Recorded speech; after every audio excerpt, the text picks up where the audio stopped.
利基店登山队第15集。昨天 EP14我们在69营地说 64.50 是最后的避难所 ，M 型双峰上的暴风云持续发威。今天暴风雨中，登山队果真一路下滑，盘中碰到了65溪谷边缘，幸好溪边生长了几百年的大树用粗壮的树根把大家牢牢接住，没有掉进溪里被冲走。从谷底 V 型反弹爬回69营地，收在 69.2 小涨 0.29%， 一根带着长长树根影子的小红 K， 从低点算上来爬升了将近4公尺。从 EP1 开始连续5集提醒暴风雨风险，今天在大树根这里，是不是可以重新启程了？开始前先订阅频道，多多按赞，先复盘一下这一路的登山旅程。EP8 在70块营地说短线犹豫，长线还是多投入，后来山径真的一路爬到 94.5 峰顶，整整爬升了1/3高度。EP9 到了85高地提醒空气稀薄别强攻，结果从 94.5 峰顶一路下滑回来。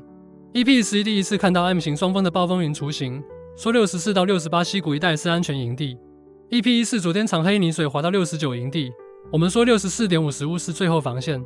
今天盘中最低来到65溪谷，碰到大树根，长期趋势线就弹，从谷底拉回将近4公尺。西边的接驳队买盘进来的讯号非常明显。今天这根 K 线很关键，大家在泥水中滑到65溪谷，眼看就要掉进冰水里，大树根硬是把人接住，盘中被强力拉回，收小红带长长的下影线，这是标准的测试溪谷成功的走法。昨天那场大雷雨把很多人吓得直接弃营跳河，结果今天低点根本没掉进溪里，马上爬回营地，代表65溪谷边缘这棵大树的根非常深，有人接驳队在这里认真接应。从日线山脉格局来看，65大树根今天盘中测试成功，支撑有效确认。从 94.5 峰顶下来，这波将近 30% 的下坡，在65大树根这一线暂时停下脚步。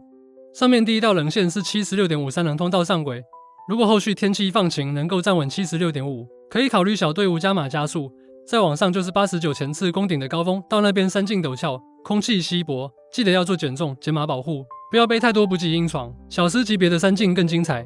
今天盘中大家一度看到小木桥通到下轨被洪水冲断了，照理说桥断了，大家得继续往西下游逃跑对吧？结果那个木头根本没断，只是被洪水淹过桥面而已。等水烧退，大家发现桥还在，硬是爬回桥的另一侧收在桥面上。这是很经典的假断桥珍惜人，先弄断假跌破大家的安全绳，把人洗到河里，然后桥根本没事，转头就走不等人。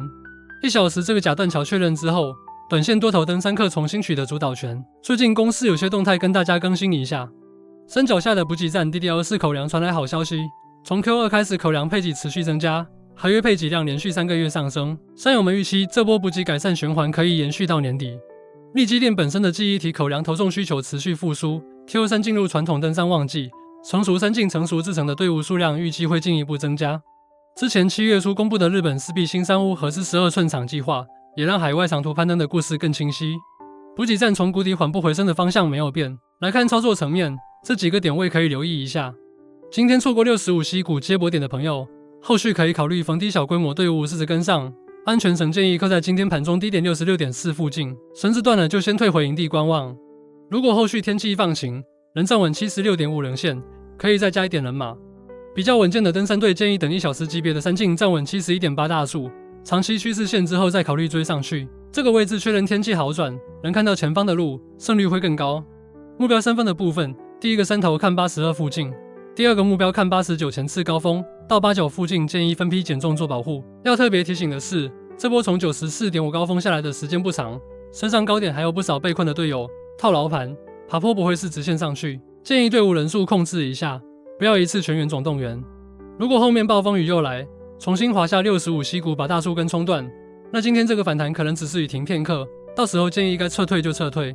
一句话，利基店登山队滑到65溪谷被大树根接住 V 弹，长下影小红加 ES 甲断桥袭人，短线可以逢低小队伍跟上。第一目标82山头，第二目标89前锋。安全绳扣 66.4， 觉得有用的话订阅一下，多多按赞。影片相关的详细内容在资讯栏中，记得去看。我们下集再见。